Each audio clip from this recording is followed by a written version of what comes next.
Salam jemaat yang dikasih Tuhan. Kita kembali lagi dalam ibadah di minggu.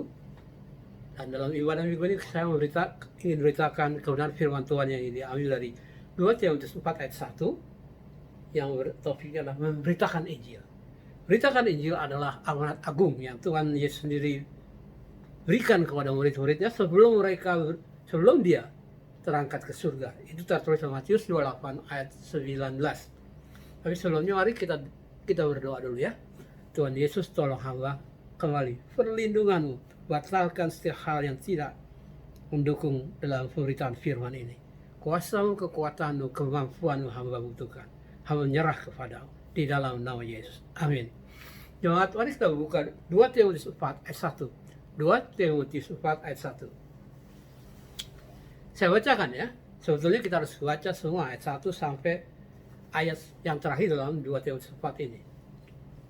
Di hadapan Allah dan Kristus Yesus yang akan menghakimi orang yang hidup dan yang mati, aku berpesan dengan sungguh-sungguh kepadamu demi penyataan Allah dan demi kerajaannya. Dari 2 Timotius 4 ayat 1 dalam intro atau pengantar yang Paulus sampaikan dalam pasal 4 ini, Paulus sepertinya punya pesan yang begitu penting mau disampaikan kepada Timotius, sehingga dia mengutip atau dia menyebut nama Allah dan nama Kristus yang akan menghakimi orang hidup yang mati. Pesan itu dikaitkan dengan itu, artinya pesannya ada terkait dengan penghakiman terakhir pada waktu Yesus menyatakan diri di dalam kerajaannya. Jadi Paulus mau memberikan ingatan atau bobot kepada pesannya, utama seharusnya pesan yang saya sampaikan. Terus dia kata, aku berpesan dengan sungguh-sungguh kepadamu, Timotius, demi penyataan Yesus dan kerajaannya. Dan di hadapan Allah, di hadapan Kristus. Kita mau tahu pesan apa ini yang mau disampaikan Paulus ini. Sehingga dia begitu serius, dia sampai membawa nama Allah, nama Kristus, yang akan menghakimi orang hidup yang mati. Tentu pesan ini sangat spesial. Mari kita buka slide selanjutnya, di mana pesan itu saya catatkan di sana, yaitu ada ayat berikutnya, itu 2 Timotius 4 ayat 2. Ini pesan penting itu, beritakanlah firman ya. Pesan penting yang Paulus katakan, beritakanlah firman, siap sedia waktunya atau tidak ya. Beritakan firman. Nah, waktu memberitakan firman, kawan, kalau kita memberitakan firman, kita berbicara tentang kebenaran, kita berbicara tentang memperbaiki kelakuan, kita berbicara tentang mendidik orang, kita berbicara orang, mendewasakan orang. Memberitakan firman bersifat sebagai umum. Makanya dalam 2 Timotius 3 ayat 16, Paulus mengatakan juga, segala tulisan yang diilhamkan Allah yang bermanfaat untuk mengajar, menyatakan kesalahan, dan untuk memperbaiki kelakuan. Akhirnya Paulus mengatakan pesan pentingnya kepada Timotius, orang yang ingin jadi hamba Tuhan, dan tentunya berguna juga untuk semua, atau pesan juga ditujukan kepada seluruh hamba Tuhan dan seluruh orang percaya dan kepada gerejanya, bahwa memberitakan firman itu adalah amanat agung itu, yang menurut versi Paulus itu ya. Karena versi Paulus menyebutkan, nanti dia kata, inilah Injilku yang kuberitakan. 2 Timotius 4 ayat 5 dikatakan, tapi kuasailah dirimu dalam segala hal dan sabarlah menderita dan lakukanlah pemberitaan Injil. Nah, pesan kedua yang penting yang disampaikan Paulus tadi, pertama adalah memberitakan firman, yang kedua memberitakan Injil. Dan pesan Paulus kepada hamba Tuhan dan kepada orang percaya dan kepada gerejanya, yang pertama, gereja atau orang percaya atau hamba Tuhan harus memberitakan Injil, memberitakan firman Tuhan. Yang kedua, harus memberitakan Injil. Yang ketiga, tunaikanlah tugas pelayananmu.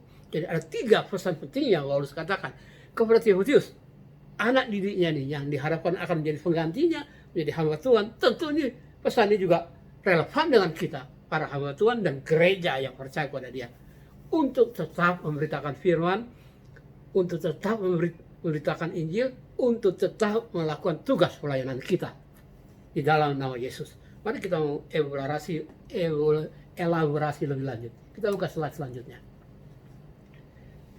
Rupanya fokus Paulus dari 3 pesan itu tadi, beritakan firman, beritakan Injil, tunaikan tugas pelayanan, saya mempelajari setelah saya baca 2 Timotius 1 sampai 4 itu, saya mempelajari atau saya mendapatkan bahwa fokusnya adalah berita Injil. Ya, memang tadi ada berita firman, berita Injil pun berita firman sesungguhnya, bagian berita firman. Tapi secara eksplisit Paulus menekankan berita Injil diutamakan. Kita lihat dalam 2 Timotius 1 ayat 8. Janganlah kamu selalu bersaksi tentang Tuhan kita, dan janganlah malu karena aku orang hukuman. Karena dia, melainkan ikutlah menderita bagi Injilnya. Lihat, dia katakan Injilnya. Saat dia mengulang Injilnya. Dalam 2 Timotius 2 ayat 8, dia kembali katakan begini. Ini Yesus Kristus yang telah bangkit dari antara orang mati, yang telah dilahirkan sebagai keturunan Daud, yang kuberitakan dalam Injilku. Nah, lihat, Paulus katakan dia memberitakan Yesus yang sudah bangkit dari antara orang mati di dalam Injilku. Dia mengakui dia punya Injil, ada berita yang baik yang dia dapatkan langsung dari Yesus. Dia tidak merefer pada Injil Yohanes, dia tidak merefer Injil Lukas, Injil Matius, dan Injil, kalau ada Injil-Injil yang lain. Dia merefer pada Injilku, artinya dia punya Injil yang otentik yang dia terima sendiri dari Yesus di dalam perjumpaan dia dengan Yesus. Jadi dia mengenal betul berita Injil itu apa. Esensinya bahwa Yesus telah bangkit dari mati, atau orang yang diurapi itu, yang dipilih sebagai Kristus, sudah pernah ada dan mati dan bangkit kembali. Dan itulah Injil yang kuberitakan. Yang berikutnya dalam 2 Timotius ayat 9, kembali Paulus mengulang, karena pemberitaan Injil aku menderita, malah aku dibelenggu seperti orang jahat, tapi firman Allah tidak dapat dibelenggu. Artinya Paulus memfokuskan bahwa berita Injil adalah tugas bagi hamba Tuhan, tugas dari gereja, tugas bagi setiap orang percaya. Ya, menekankan berita Injil lebih dari sekedar pemberitaan firman, lebih dari sekedar pelayanan. Memberitakan Injil adalah fokus kita. Inilah amanat agung yang Yesus berikan dalam versi Paulus, memberitakan Injil kepada setiap orang. Lalu, nah, kalau itu fokus kita atau tekanan yang diberikan Paulus tentang berita yang penting adalah memberitakan Injil, lalu kita harus tahu bahwa dalam memberitakan Injil, pemberitaan Injil banyak tantangannya. Tadi pun Paulus katakan dia menderita pemberitaan Injil. Kita buka juga 2 Timotius 3 ayat 12. Memang setiap orang yang hidup beribadah di dalam Kristus Yesus akan menderita aniaya. Nah, waktu kita memberitakan Injil, kita melakukan pekerjaan Tuhan, itulah ibadah. Karena ibadah, kalau dalam bahasa Ibrani-nya, itulah work for God, work for Yahweh, ya. Bekerja untuk Tuhan. Jadi, karena memberitakan Injil adalah bekerja untuk Tuhan, maka kita juga akan menderita aniaya. 2 Timotius 1 ayat 12 kata, itu sebabnya aku menderita semuanya itu, tapi aku tidak malu, dan seterusnya. 2 Timotius 2 ayat 9, karena beritaan Injil lah aku menderita. Jadi memberitakan Injil, tantangannya seringkali membawa kita pada penderitaan. Bahkan Paulus dengan lugas katakan, karena pemberitaan Injil inilah aku menderita. Malah dia belenggu seperti seorang penjahat, bukan penjahat, seperti seorang penjahat. Soalnya Yesus disalib seperti seorang penjahat, tapi dia bukan penjahat. Tetapi firman tidak terbelenggu. Jadi tantangan saudara, memberitakan Injil sering sekali menyeret kita pada penderitaan. Bahkan 2 Timotius 4 ayat 6, dia mengatakan, mengenai diriku, darahku sudah mulai dicurahkan sebagai persembahan, dan saat kematianku sudah dekat. Paulus begitu telanjang mengatakan, pemberitaan Injil telah membawa dia pada penumpahan darah, dan kematian. Kenapa? Dia masih hidup. Dia waktu masih ada di Roma, dia di penjara. Karena dia sudah melalui proses peradilan.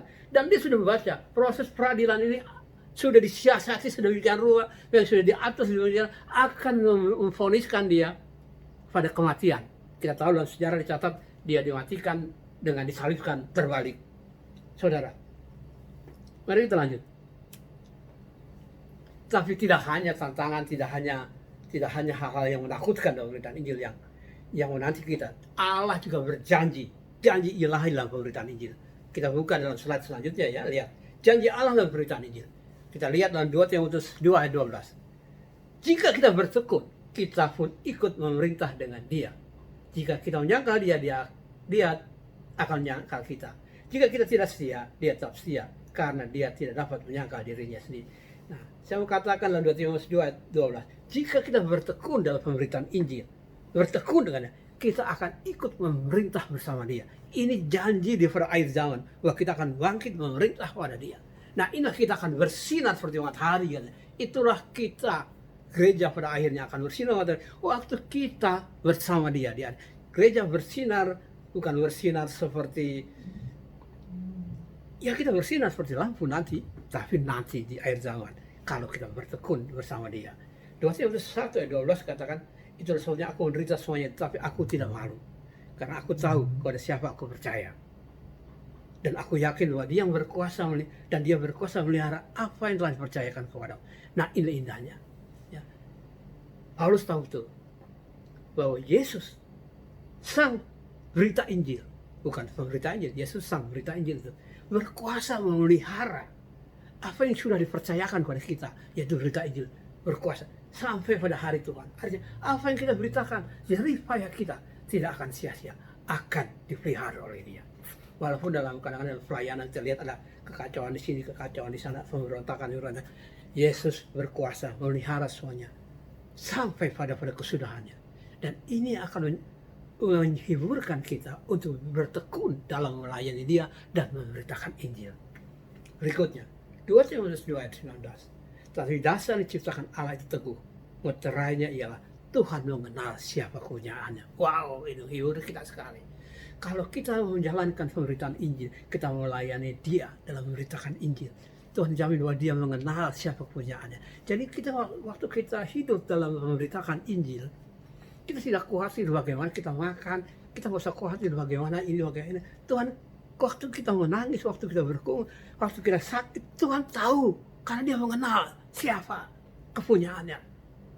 Kita tidak perlu menjadi panik, kita tidak perlu menjadi gelisah, karena dia mengenal siapa kita, kepunyaan. Kecuali kita bukan kepunyaan dia, kecuali kita adalah orang yang gampangan, kita kepunyaannya abal-abal. Tapi kalau kita orang yang tulus hati, benar mengenal dia, benar-benar ingin mengikuti dia, ingin serupa dengan dia, Tuhan kenal siapa yang melayani. Ada pihak lain kata, Tuhan kenal siapa yang melayani dia. Mari kita lebih lanjut, buka selanjutnya. Nah, kalau kita tahu pemberitaan Injil itu membawa tantangan penderitaan, tapi juga di sebalik itu ada janji-janji, termasuk janji pembelaan, penyertaan, pengenalan dia. Nah, kalau kita sudah mengenapi itu semua, ya, maka kita bisa sampai pada 2 Timotius 4 ayat 7-8 yang berbunyi demikian. Aku telah mengakhiri pertandingan yang baik, aku telah mencapai garis akhir, dan aku telah melihara iman.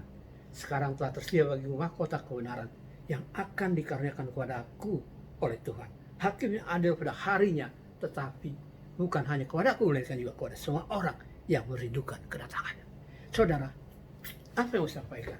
Seringkali kita, sebagai orang percaya, terutama orang karismatik, sangat rajin mengutip kata-kata 7 dan 8 nih, yang mengakhiri pertandingan baik dan seterusnya. Tapi kita lupa tanggung jawab ayat 1 dari ayat 6 itu yang tadi saya beritakan. Kita akan berita, kita akan begini, kita nggak boleh malu, dan seterusnya. Kita nggak boleh panik, kita memberitakan Injil, kita terus bertekun. Barulah kita bisa berbicara seperti ini. Aku telah mengakhiri pertandingan yang baik, aku telah mencapai garis akhir, dan aku melihara iman. Baru kita bisa mengklaim. Dan Paulus mengatakan ini kepada Timotius setelah dia bercerita tentang teladan dia bertekun dan seterusnya. Baru dia kata, aku telah mengakhiri. Setelah dia berkata, darahku sudah tercurah, baru dia berani kata, aku mengakhiri pertandingan ini. Saudara, seberapa jauh penderitaan kita di dalam melayani Tuhan setelah penderitaan Injil? Apakah itu sudah sampai menumpahkan darah? Paulus katakan, percobaanmu belum sampai percobaan biasa, belum sampai menumpahkan darah. Tapi janganlah kita lebay, ya, sedikit mengundurkan diri, sedikit lari mundur dari gereja, lari dari Tuhan, lebih parah lagi. Bagaimana kita bisa mengklaim bahwa aku sudah mengakhiri pertandingan yang baik, aku sudah mencapai garis akhir, padahal kita tidak tahan menderita, kita tidak tahan diproses, ya, karena besi menajam besi, segala sesuatu Tuhan siapkan memang untuk memproses kita. Jemaat, mari kita jangan jadi orang yang cengeng, mari kita juga yang lebay. Kita udah bertekun, tahan menderita, bahkan kita tidak takut sekalipun darah kita harus tercurah. Walaupun saya tahu itu ada privilege yang Tuhan berikan, tidak semua orang, ya, akan diizinkan Tuhan jadi martir. Orang jadi martir itu bukan sembarangan. Tuhan sudah siapkan, Tuhan akan berdiri di samping kiri kanan dia dan sekeliling orang-orangnya di inner cycle dalam kerajaan berikutnya. Dan itu adalah orang yang pilihan Tuhan. Kita tidak bisa, aku mau mati bagi dia, nggak bisa. Itu mati adalah sebuah privilege yang Tuhan berikan, martir bagi dia. Nah, tugas kita adalah memberitakan Injil, apapun konsekuensinya. Kita tidak bisa pikirkan yang lain.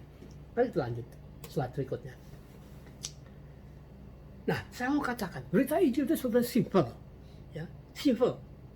Kita hanya menyaksikan, kita harus belajar ini, kita harus sekolah STH dan seterusnya, kita ikut tidak. Berita itu simple, sesimpel apa? Kita hanya menyaksikan bahwa ada keselamatan dalam Kristus dan keselamatan hanya dalam Dia. Itu loh berita Injil.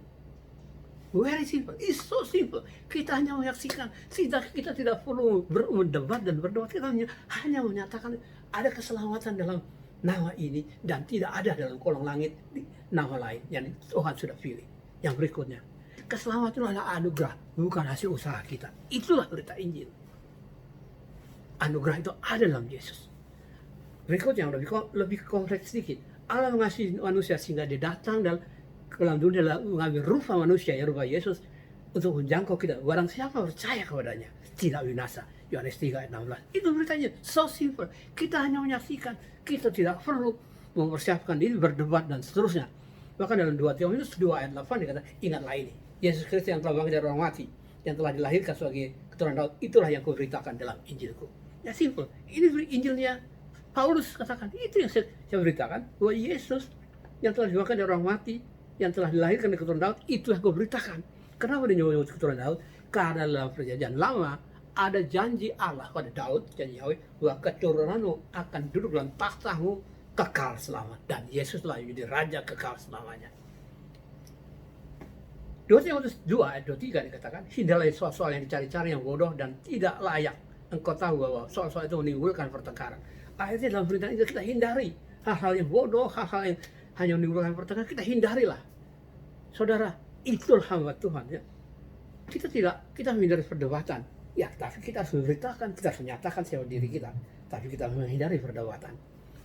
Yang berikutnya, ingatlah pesan semuanya itu dalam 2 Timotius 2 ayat 14. Ingatlah dan pesankan semuanya itu dengan sungguh-sungguh kepada mereka di hadapan Allah, agar jangan mereka bersilat kata, karena itu sama sekali tidak berguna, malah mengacaukan orang-orang yang mendengarkannya. Jadi berita Injil bukanlah sebuah perdebatan. Kita hanya menyatakan, menyaksikan, kita menghindari perdebatan.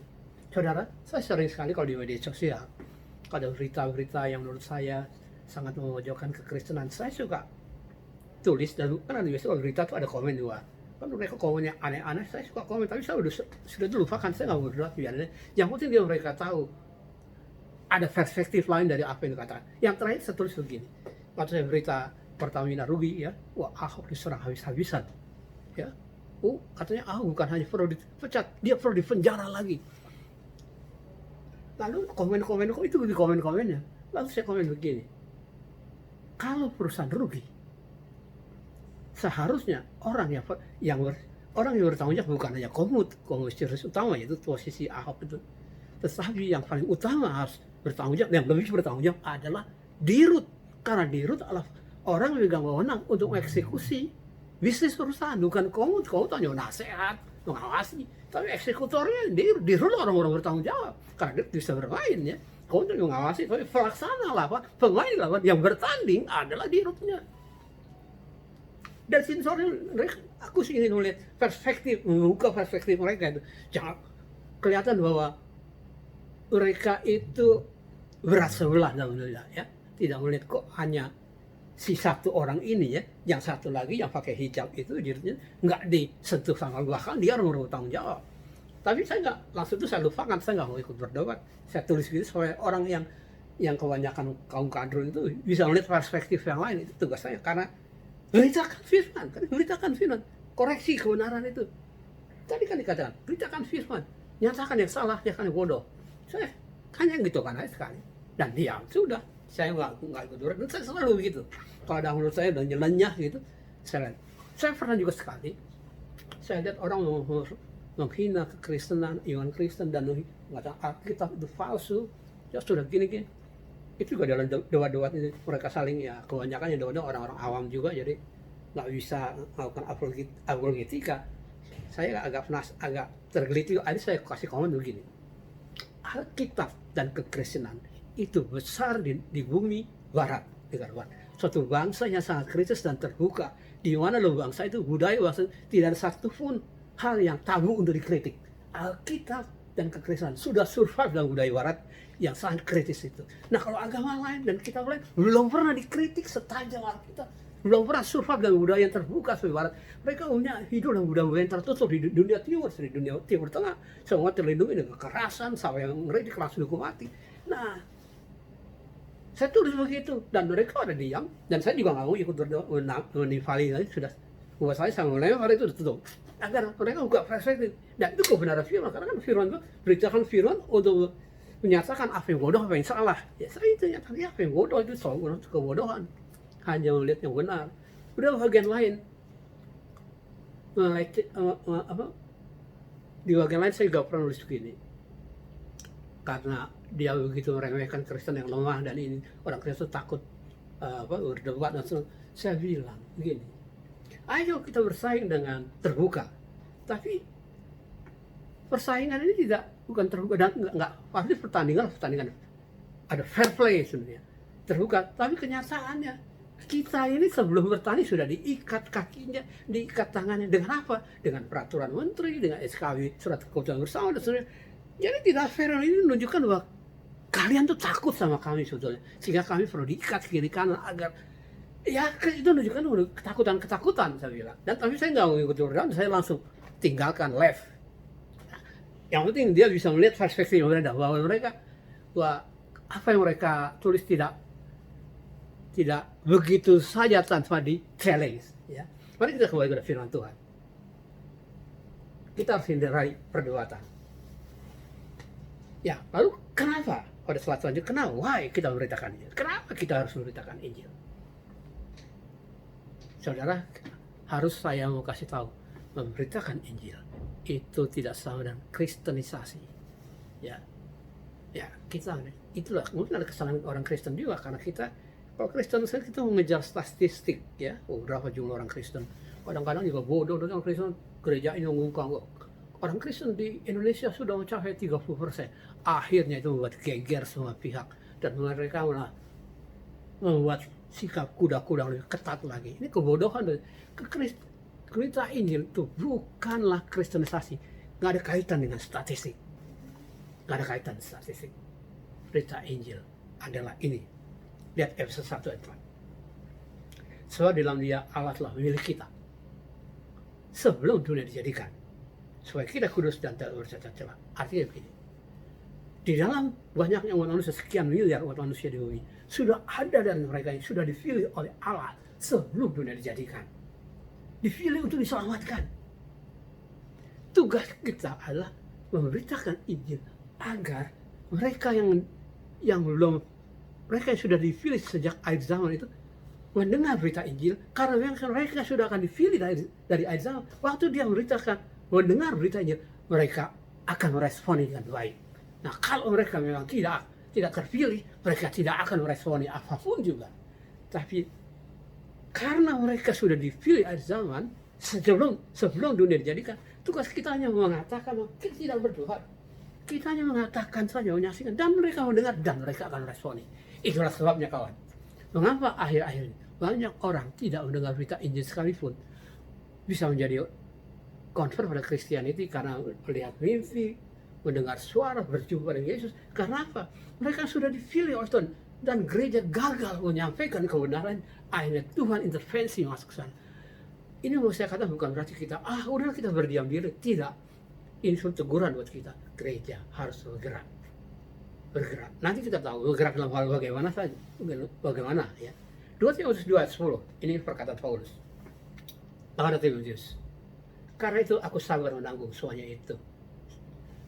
Semuanya dia menunjuk pada penderitaan dia. Aku sabar untuk menanggung penderita.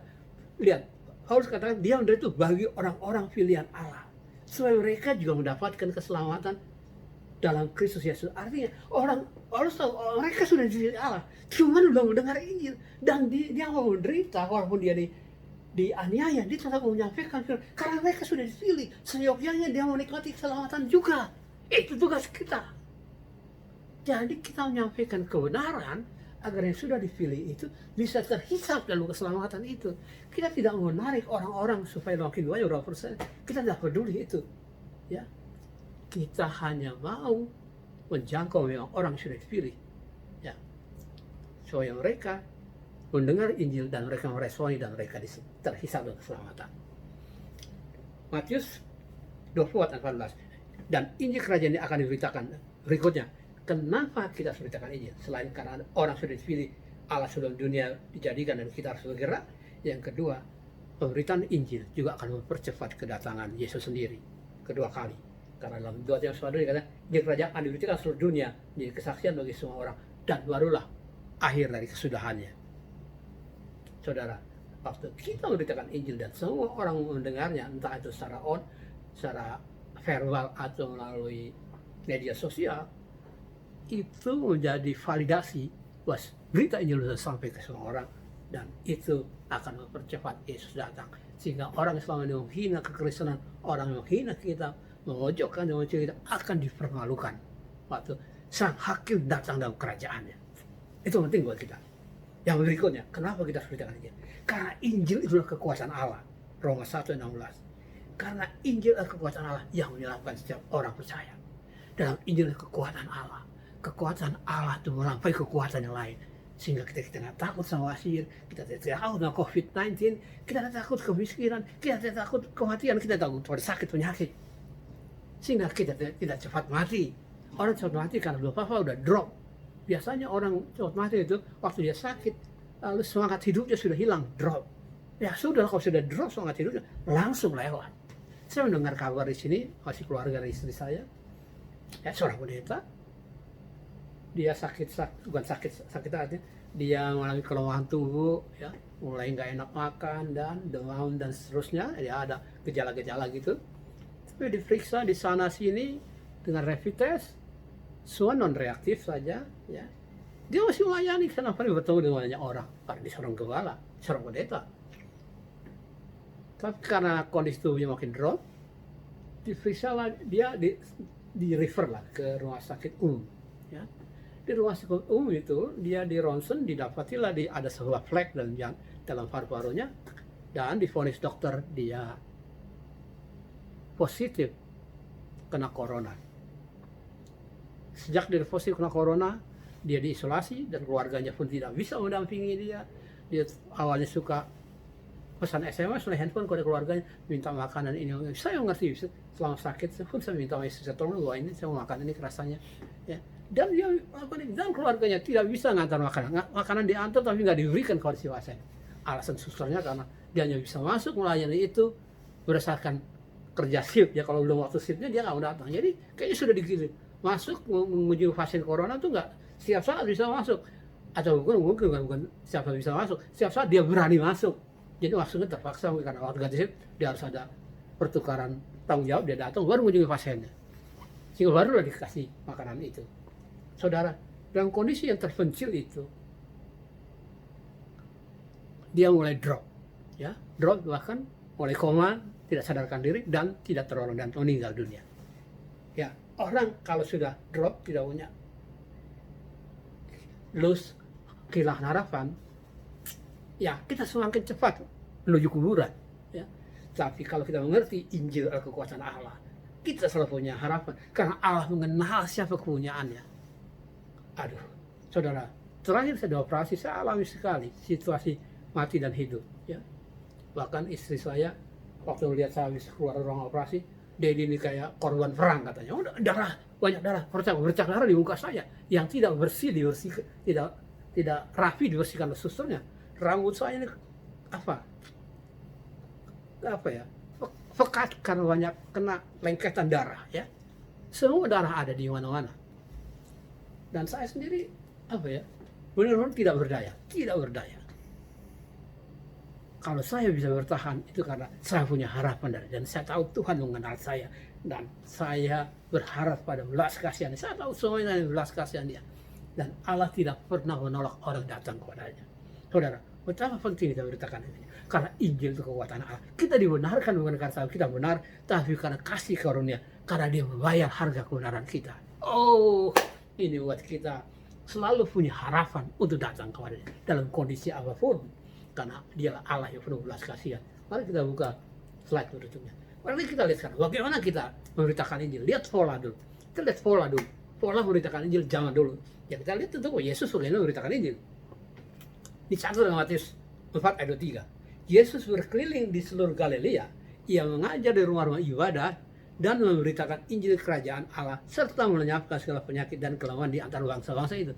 Pola yang dilakukan Yesus adalah door to door, ya, face to face.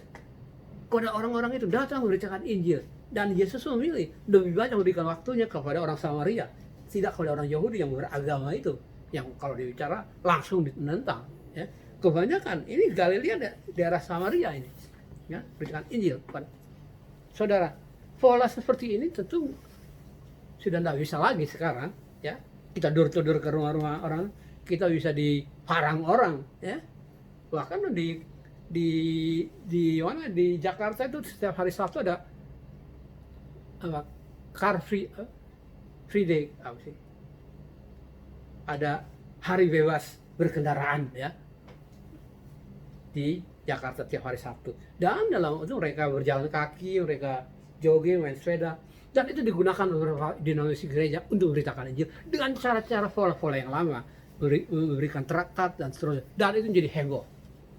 Itu membuat marah beberapa kelompok saudara-saudara kita dari Muhammadan, ya, karena mereka memberikan Injil pola-pola yang lama, memberitakan dengan traktat-traktat. Saya nggak bilang itu salah atau benar, ya, tapi yang mau saya katakan itu sangat beresiko pada zaman sekarang ini, ya, di mana dunia politiknya berbeda, kesadaran berbangsa, kesadaran beragama sangat berbeda, itu lebih banyak kontraproduktifnya atau lebih banyak penderitaannya yang kita undang. Karena mereka semakin mengeras, mereka semakin bersiaga, karena mereka juga berkomunikasi di antara mereka. Jadi pola-pola itu sepertinya menurut saya kita harus bermodifikasi. Paulus juga melakukan pola-pola yang dilakukan oleh Yesus. Dia door to door, dia ngomong bahkan di tempat-tempat ibadah, dia juga berbicara di tempat-tempat pertemuan, ya, di tempat-tempat umum, ya, tempat-tempat berbicara. Paulus sering menjadi orator, ya, di pasar-pasar, makanya pernah dilempari, ya, disesahkan orang. Dan pola itu saya kira kita perlu modifikasi dalam kondisi sekarang ini. Pola ini bagaimana? Kita lihat masih dalam Matius 4 ayat 23, kita lihat ekor dari ayat itu. Allah, Injil kerajaan Allah serta melenyapkan segala penyakit dan kelemahan di antara bangsa. Nah, ini aspek ini yang menurut saya masih relevan pada masa kini, yaitu memberitakan Injil melalui aspek sosial dengan peduli pada pergumulan orang, ya, melenyapkan penyakit, kelemahan di antara bangsa, yaitu kita berdoa kepada orang sakit, kita ke penjara. Ini yang masih terbuka luas, ya, di bagian lain masih ada, tapi itu yang paling terbuka luas. Aspek sosial. Nanti kita buka slide berikutnya. Karena itu, dengan pola-pola lama kita nggak begitu banyak ruang gerak kita begitu disempitkan. Jangan gitu, kita ibadah di rumah yang suka diluruk orang, ya, orang bisa menyerbu rumah kita, dilempari batu. Bahkan saya dengar baru terakhir orang mau FA di Jakarta kemarin, lalu ada laskar membuat pagar betis, orang mau FA itu terhalang untuk masuk. Karena itu, bagaimana strategi yang lebih baik? Yang menurut saya sudah dilakukan dari zaman dulu dan masih relevan hari ini, yaitu dengan berbuat baik. Dengan rajin berbuat baik, kita sudah memberitakan Injil. Matius 5 ayat 16 kata, demikian hendaknya terangmu bercahaya di depan orang, supaya mereka melihat perbuatan baik yang memuliakan Bapamu di surga. Ya, bagaimana kita dengan berbuat baik? Waktu orang melihat, kenapa orang yang berbuat baik? Aduh.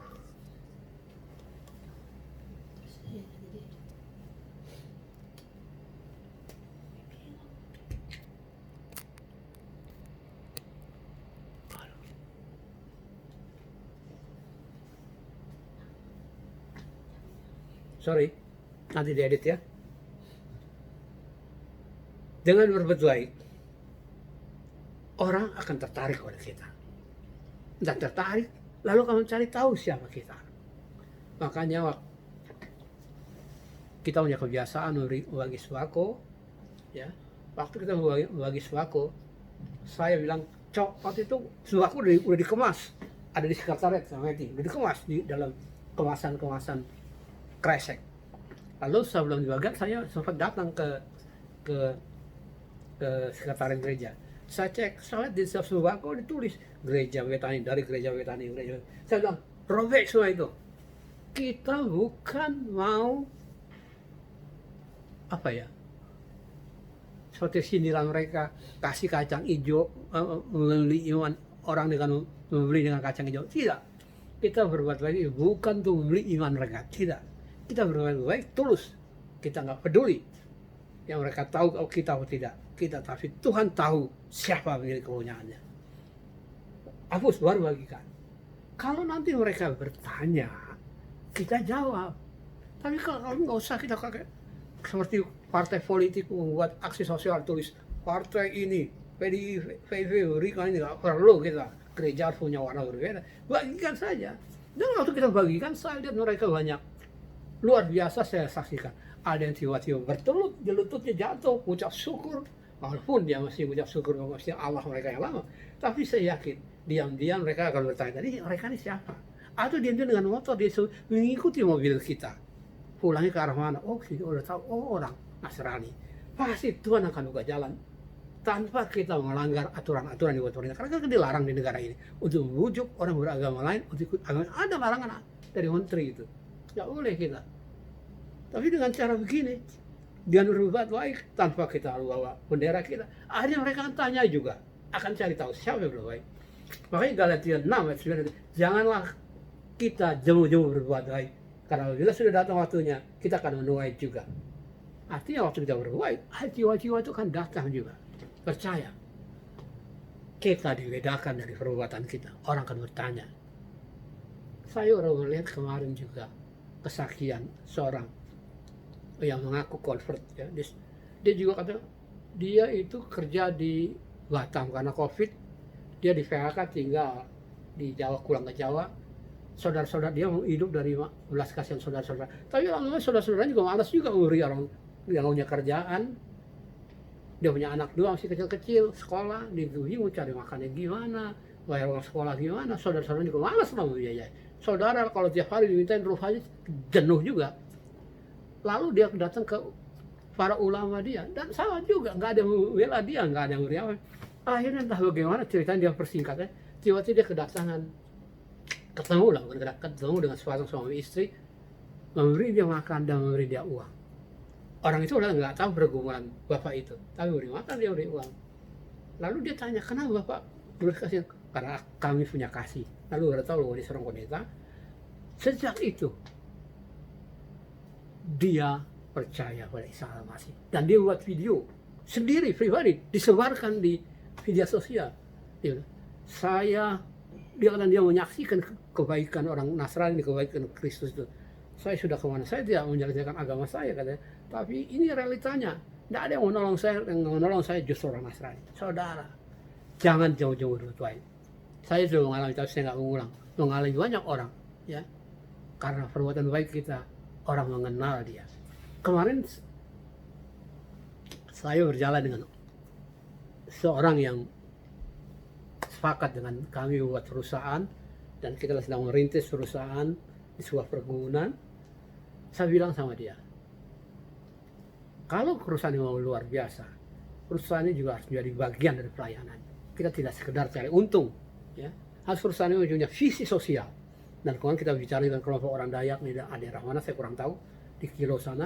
Saya bilang perusahaan ini juga punya visi sosial, bukan sekedar bisnis. Kita memberdayakan orang, dan itu juga saya tuliskan di dalam slide saya yang mau saya presentasikan di Timor Leste. Saya bilang kami juga ini punya visi sosial, social empowerment, ya, memberdayakan secara sosial. Ya, kita bukan sekedar cari profit, kami kelompok orang yang social empowerment. Ya, agar apa? Agar gereja harus masuk dalam dimensi semakin rumit. Dunia ini sekarang makin kompleks, ya. Social distancing, kita nggak bisa penginjilan face to face kali kan udah nggak boleh lagi karena kita social distancing. Ya, kita melalui media sosial dan seterusnya. Itulah sebabnya saya katakan menggunakan media sosial. Tadi berbuat baik, kedua harusnya kita kedua dulu. Berbuat baik, yang berikutnya adalah dengan berdoa. Saudara, waktu kita berdoa, Tuhan mulai malaikat bisa intervensi menggerakkan orang udah mimpi-mimpi, orang mengalami peristiwa, atau entah bagaimana, orang akan mengalami perjumpaan dengan Tuhan. Kita akan mulai menginjil. Gereja harus melakukan ini. Banyak berdoa, banyak berbuat baik. Jangan takut menggunakan uang untuk berbuat baik. Ya, kalau kita pelit, ya Tuhan juga pelit sama kita. Karena apa yang kita tahu, apa yang kita ukurkan, itu juga kita ukur. Tuhan akan ukurkan kita. Gereja bukan dunia kerja, berbeda. Gereja punya nilai sendiri. Nah, kalau di dunia kerja memang kita harus pelit, sepelit mungkin agar kita untung banyak. Itu harus dalam dunia kerja banyak sekali tenaga kerja dieksploitasi. Itu harus banyak di dunia kerja banyak sekali pemogokan. Karena saya juga di dunia kerja, saya tahu banget angkatan kerja banyak dieksploitasi oleh orang pemilik modal.